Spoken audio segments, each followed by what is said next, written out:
I absolutely love it when people come out and they give us receipts and they tell us the exact impact that Meghan has had on their brands. And we know that in April, when Harry and Meghan did their Australia visit, that a number of the fashion brands that she wore, they absolutely gave us figures. It was backed by launch metrics data about the amount of media impact value in dollars, and that was 51.6%. I'll always quote that figure because, hey, but a number of brands also said that they will never, ever, ever forget what Meghan has done for them in terms of sales, in terms of just everything. And we've had a couple of them actually come out and show their faces and say with their full chest, this is what Meghan has done for us. Well, we have another brand that has come out. Her name is Melissa Clayton, and she is the founder of Tiny Tags. And it's a 10-person jewelry company in Acton, Massachusetts. And she told Inc. She told Inc. directly that when Meghan wore one of the brand's lockets in a 2025 Bloomberg interview, her team recognized it, confirmed it, and built content around that moment. I love when a queen is prepared. I love when preparation meets opportunity. I love it. But anyway, the result, according to the company's own account, is that 1.9 million Instagram views happened as a result of Meghan wearing that locket, and more than $586,000 in revenue was generated from that single appearance. Nearly $600,000, one woman, one locket. I love when people are grateful. I love when people come out and say, this is what XYZ did for me. You know why? Because they'll get more. They will get more. This woman coming out. And here's the thing. Whenever Meghan wears anything and the brands do incredibly well, some of the brands come out to acknowledge, and some of them sometimes shy away. Yes, because of the trolls and derangers. They don't want to put their face to seemingly be seen to be supporting Meghan. It kind of reminds me of that charity that didn't want to acknowledge that they received money from Meghan because they were scared of trolls and whatever going after them. Meanwhile, funnily enough, we also have charities that literally fought to retain Harry as their patron. Because again, some people recognize that a few trolls and a few people hounding you on social media is not the point. The point is much bigger. When you have a business, and again, I keep saying this as someone who's run a number of businesses, when you have a business, your primary goal is your business. It's bringing in sales into your business.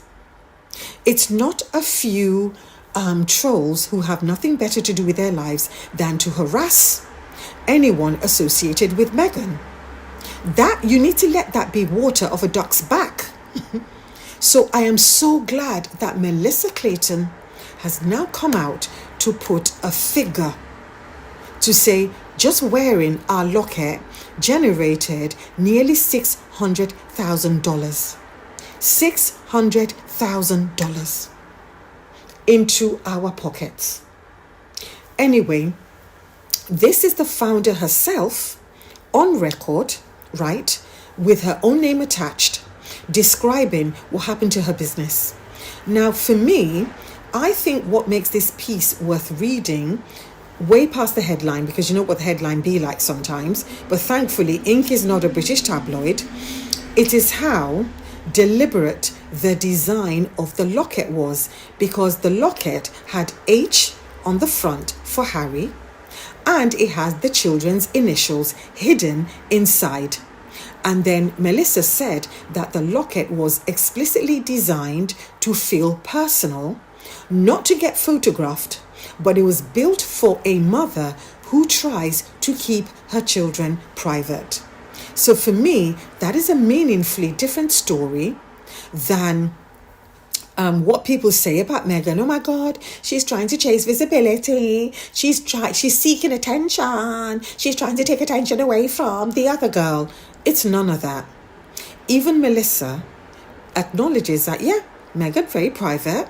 Meghan didn't say, I'm going to be wearing your locket or whatever. They spotted it. They literally spotted it. So I think for me, this is a brand founder who has never had any reason to flatter Meghan or to even, announce to the world that, oh my God, she's never had to do that. This has come organically and naturally her way. And at the end of the day, the design philosophy behind tiny tags actually rewards genuine, unforced use rather than paid placement. She didn't have to pay Meghan anything. That is the thing with the brands that Meghan wears. She pays these brands. She never gets anything for free. The brands literally send her stuff. She would go to their site, she would request, they send her the stuff, she chooses what she wants, and she pays for it. That's always been her philosophy. You know why? Because she herself is a business person. And she knows what it's like when influencers try to get your stuff for free. Now, don't get me wrong, in business, there are certain things you may choose to give for free. When I was running my cake company, there are certain shoots that I would do for free. Or there are certain shows that I might do for free. Or there are certain favors I might do for free because maybe the person is my friend and we have a genuine long-term relationship. But then that is by choice, and that becomes part of your marketing. But tiny tags, there's absolutely no way in hell they can afford Meghan. Even if they wanted to do a paid placement, they can't because they're a tiny company. However, the fact that they designed that particular locket that particular way for Meghan in terms of the initials, and is exactly the kind of thing that they love to see their wearers do. Certain initials inside and certain initials on the outside.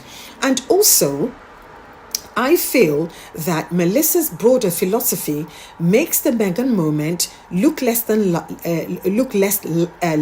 like luck, but is more like a pattern that plays out when someone actually genuinely connects with your brand and your purpose. Because remember, Meghan always tries to, number one, support women-led brands.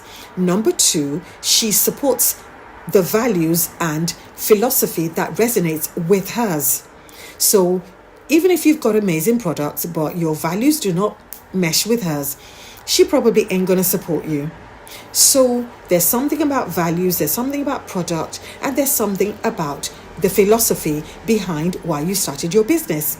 And I love the fact that she supports women-led businesses. Now, this Melissa Clayton also tells the same story about gifting Meryl Streep a necklace with her 4 children's names that barely showed in photos, saying plainly that Meryl Streep wore it because she is a mother who loves her kids, not because of any designer name.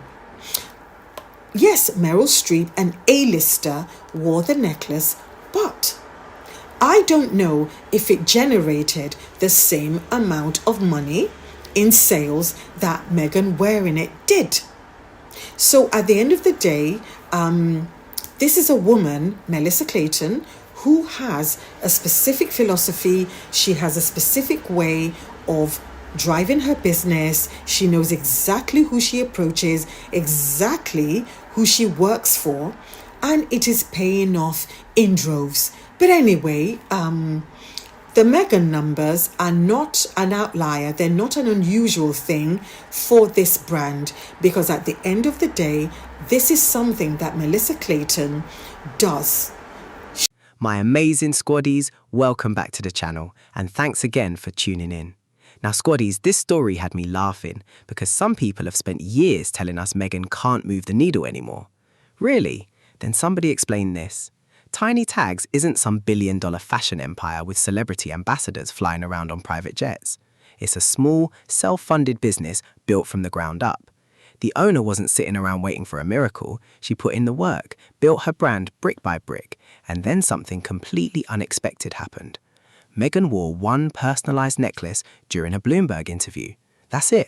No dramatic commercial, no flashy launch party, no use my discount code, no giant billboard in Times Square.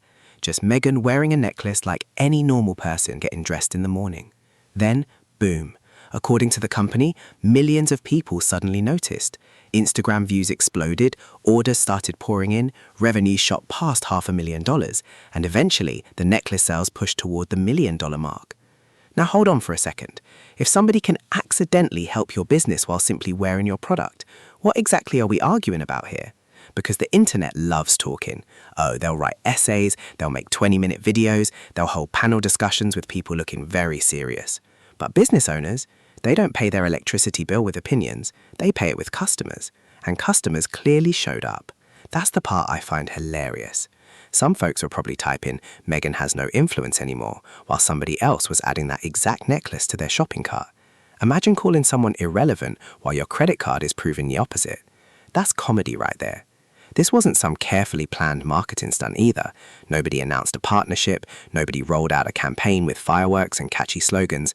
It was organic. People saw something they liked, asked where it came from, and decided to buy it. That's how regular people shop every single day. We've all done it. You see somebody wearing cool sneakers, next thing you know, you're searching online. You notice a jacket on TV, suddenly you're checking prices. Your friend gets a new phone and somehow you're watching reviews at 2 in the morning, convincing yourself you need one too. That's real life. Now here's the part that always cracks me up. The internet can argue about Meghan until everybody's phone battery dies. Every day is the same debate. She's relevant, she's not relevant. She's popular, nobody cares. Round and round we go like we're stuck on a merry-go-round. Meanwhile, business owners are sitting in their offices looking at something completely different, the sales dashboard. Trust me, no company is calling an emergency meeting because somebody left a mean comment on social media. They're checking their website traffic. They're looking at how many people clicked, how many stayed, how many actually hit that beautiful little buy now button. That's the conversation happening behind closed doors, because likes don't pay salaries, retweets don't cover rent, arguments don't keep the lights on, sales do. That's why this Tiny Tag story is interesting. The company isn't celebrating because people were arguing online. They're celebrating because customers actually showed up with their wallets open. That's the only language businesses truly care about. Think about it. If you owned a small shop, would you rather have 50,000 strangers debating your brand online or 5,000 customers placing orders? Exactly. You'd be refreshing your sales page every 5 minutes with the biggest smile on your face. And this isn't just about Meghan. This is how business works in the real world. Every company wants attention, sure, but attention without action is just noise. What they want is someone to see the product, like it, trust it, and actually spend money. That's where the magic happens. According to Tiny Tags, that's exactly what happened after Meghan wore the necklace. People didn't just notice it, they searched for it, they visited the website, they placed orders. That's a completely different level of influence. You know what's funny? Some people spend all day trying to convince everyone Meghan has no impact. Meanwhile, somewhere else, a business owner is probably saying, can somebody please invite her to wear another one? Now that's a conversation I'd love to hear, because businesses aren't handing out trophies for winning comment sections. They're counting customers, they're measuring revenue, they're looking at return on every bit of exposure they get. At the end of the month, nobody walks into the accountant office and says, good news, we lost money, but the comment section agreed with us. No chance. The accountant would probably say, that's nice, now where's the money? That's reality, and that's why stories like this carry weight. They're not built on rumors or opinions, they're built on receipts. The cash register doesn't care about internet drama, it only responds when people decide to buy. And if one public appearance helps drive thousands of people to a small business, you can understand why companies pay much more attention to shopping carts than to hashtags.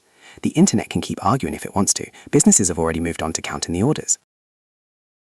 Now, squaddies, this is where the whole thing starts falling apart, and I mean really falling apart. For years, we've heard the exact same speech. Meghan doesn't matter anymore. Nobody pays attention. She can't sell anything. She's lost her influence. Okay, Then explain this to me like I'm 5 years old. If nobody cares, why does a small business suddenly end up with a flood of attention after she wears one necklace? I'm genuinely asking, because these two stories can't both be true. Either people notice what Meghan wears, or they don't.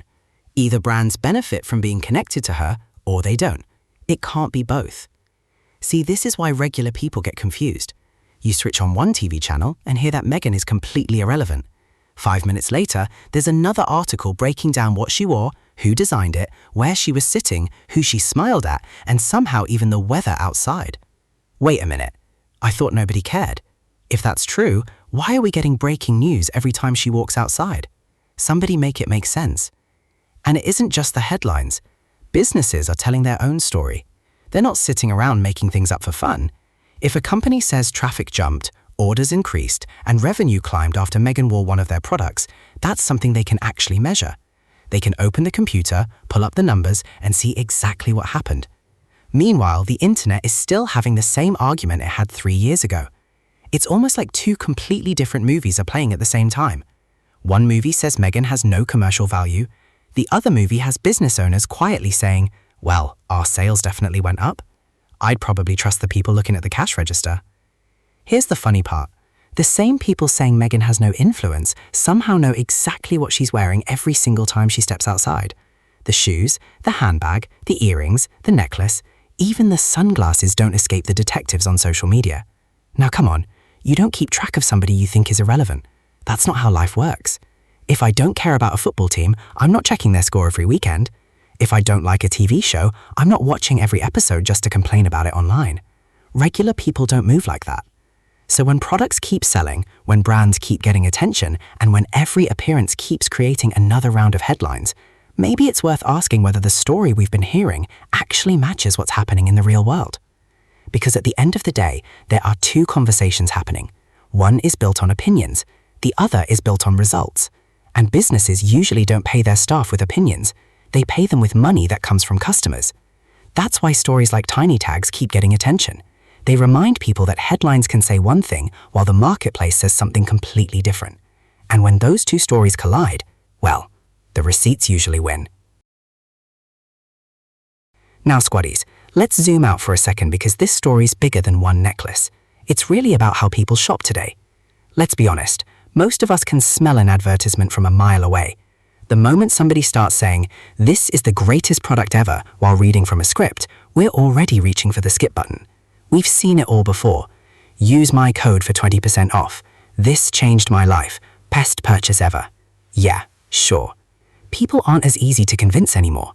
But when someone naturally wears something without making a big song and dance about it, that's different. It doesn't feel forced. It feels real. That's why moments like this hit differently. Meghan didn't stop the interview to sell jewelry. She wasn't holding the necklace up to the camera like she was hosting a shopping channel. She simply wore it. People noticed, people got curious, people searched for it, and before you know it, a small business is having the kind of week every entrepreneur dreams about. That's the part that makes me smile. Because behind tiny tags isn't some giant corporation with unlimited money. It's a business that spent years creating products, building customers one order at a time, hoping people would eventually notice. Anyone who's ever started a business knows that feeling. Long nights, slow months, wondering if all the hard work will ever pay off. Then one unexpected moment changes everything. That's not luck alone. That's preparation finally meeting opportunity. The product already existed. The business was already there. Meghan's appearance simply introduced it to a much bigger audience. And that's something every small business owner dreams of. You know what this reminds me of? It's like owning the best restaurant in town that's hidden down a side street. The food has always been amazing. The chef has always been talented. Then one day somebody famous walks in, enjoys the meal, and suddenly there's a line around the block.